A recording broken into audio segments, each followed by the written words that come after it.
देशाच्या आणि राज्याच्या राजकीय समीकरणात कोणता बदल होणार हे स्पष्ट करणे आता कठीणच झाले आहे। काहीच महिन्याआधी उद्धव ठाकरे यांची शिवसेना पक्ष सहपक्षाचे चिन्ह हे एकनाथ शिंदे यांच्याकडे गेले। आता पुन्हा राष्ट्रवादी काँग्रेस पक्षात 6 फेब्रुवारीला निवडणूक आयोगाने धक्कादायक निकाल घोषित केला असून शरद पवारांचा राष्ट्रवादी पक्ष सह चिन्ह घड्याळ हे उपमुख्यमंत्री अजित पवार यांच्याकडे दिल्याने राजकीय क्षेत्रात चांगलीच खळबळ उडाली आहे। त्यामुळे आगामी निवडणुकांमध्ये शरद पवार आता कोणत्या पक्षाकडून चिन्ह घेऊन लढतील याकडे सर्वांचे लक्ष लागले आहे। राष्ट्रवादी पक्ष आणि चिन्ह हे अजित पवारांकडे निवडणूक आयोगाने दिले आहे।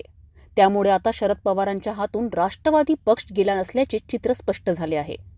अवघ्या काही दिवसांवर लोकसभा निवडणुका आल्या आहेत, त्यामुळे आता शरद पवारांना नवीन पक्षसह नवीन चिन्ह शोधावं लागणार आहे। याच पार्श्वभूमीवर शरद पवार गटाकडून तयारी देखील सुरू करण्यात आली होती। जर निवडणूक आयोगाचा निर्णय आपल्या बाजूने नाही आला तर पक्षाचे चिन्ह काय असणार या संदर्भात शरद पवार गटाची बैठक देखील पार पडली होती। या बैठकीमध्ये शरद पवारांनी चिन्हाची यादी देखील केली होती।